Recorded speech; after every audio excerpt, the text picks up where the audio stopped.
Bonjour madame. Bonjour monsieur.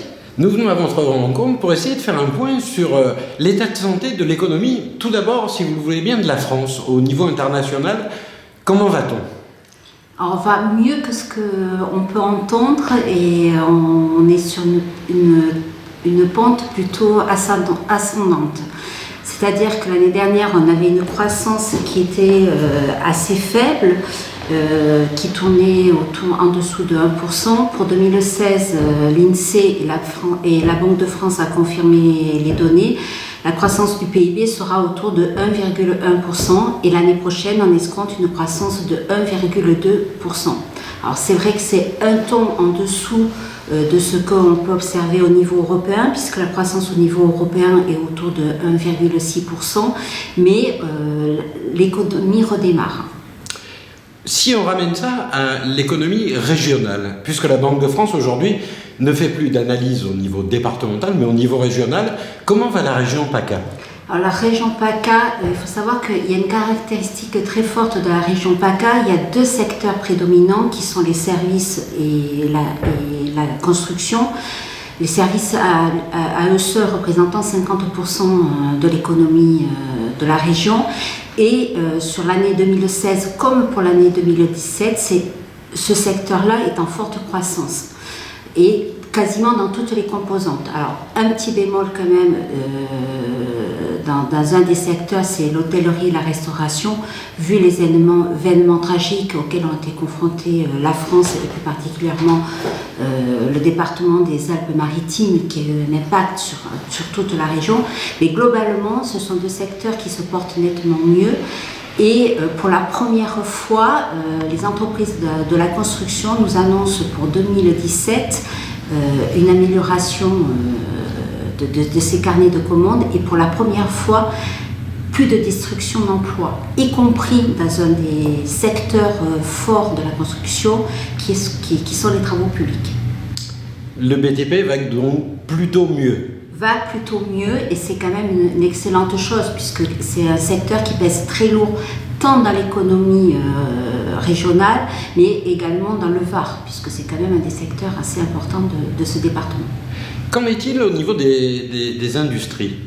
Alors l'industrie, le début de l'année 2016 a été perturbé dans la région PACA. Il y a eu beaucoup d'arrêts techniques. Il faut savoir que l'industrie, il y a un secteur qui se distingue dans la région, puisqu'il y a quand même de gros leaders, c'est le matériel de transport. Et il y a quand même quelques leaders qui ont été un peu chahutés en début d'année, ce qui fait qu'ils n'ont pas eu la croissance qu'on escomptait. Elle a été moins importante que ce qui était prévu. Avez-vous les moyens de savoir ce qu'il en est de l'économie numérique, de cette nouvelle économie ? Alors, ce qu'on sait, c'est que tout ce qui est en matière d'ingénierie, ça se passe plutôt bien. Après, l'économie numérique est beaucoup plus large que cela. Et là, il est difficile d'avoir des données propres à la région PACA, puisque en fait, les centres de cette industrie numérique ne se trouvent pas dans la région, mais se trouvent souvent sur des plateformes en dehors de la région. Dans les derniers semestres, vous avez lancé une opération spécifique pour les très petites entreprises.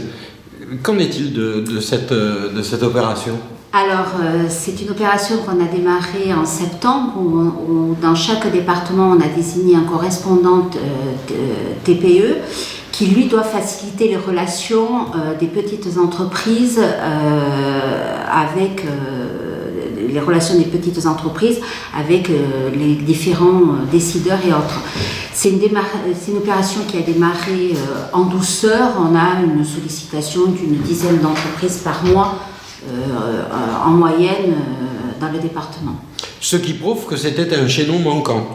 C'est un chaînon complémentaire, puisqu'on n'est pas tout seul là-dessus.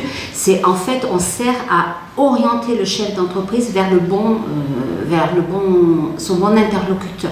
Soit si c'est une question financière, on va peut-être l'orienter vers le guichet unique qui a été mis en place par la région PACA. Si c'est une autre problématique, parce qu'il a des difficultés de dette fiscale et sociale, on va l'orienter vers la commission des chefs de services financiers.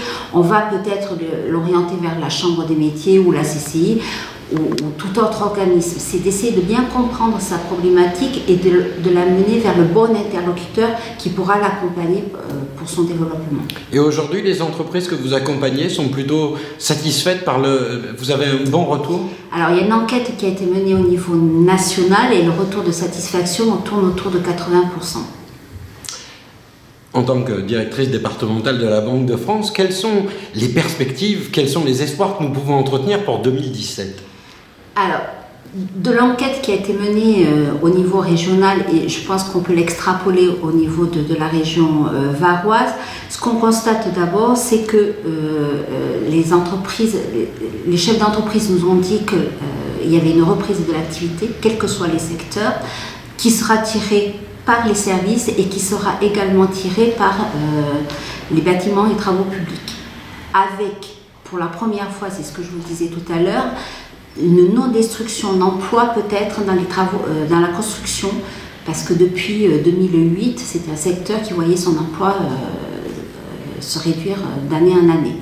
Et également dans l'industrie, alors qu'on n'est pas une région très industrielle. Nous vous rencontrons au moment du Salon de l'agriculture, c'est une partie de l'économie du département, mais aussi de la région. Comment vont les agriculteurs en région PACA ? Alors, c'est vrai que la particularité de la région varoise, c'est que quand même, il y a le rosé et les vins de Provence qui tirent énormément le monde agricole. Sur cette partie-là, des informations qu'on a pu recueillir, c'est un secteur qui se porte relativement bien. Le deuxième secteur très implanté dans le département, c'est l'horticulture. Le marché aux fleurs de hier a enregistré depuis le début de l'année une croissance de son activité. Son problème majeur, et là je crois qu'ils ont réussi à trouver un accord, c'est que les terres agricoles ne deviennent pas des terres constructibles et qu'il n'y ait pas une inflation de ce côté-là et de telle manière de pouvoir maintenir cette activité-là dans le département. Aujourd'hui, vous pensez que c'est quelque chose qui est gravé dans le marbre? On peut espérer garder une agriculture de proximité? Alors, il se trouve que j'ai rencontré récemment les responsables du marché aux fleurs d'hier. Clairement, il y a des partenariats qui ont été signés avec les mairies de telle manière que certaines terres restent vraiment agricoles et ils font tout pour accompagner l'implantation des horticulteurs dans ce domaine-là.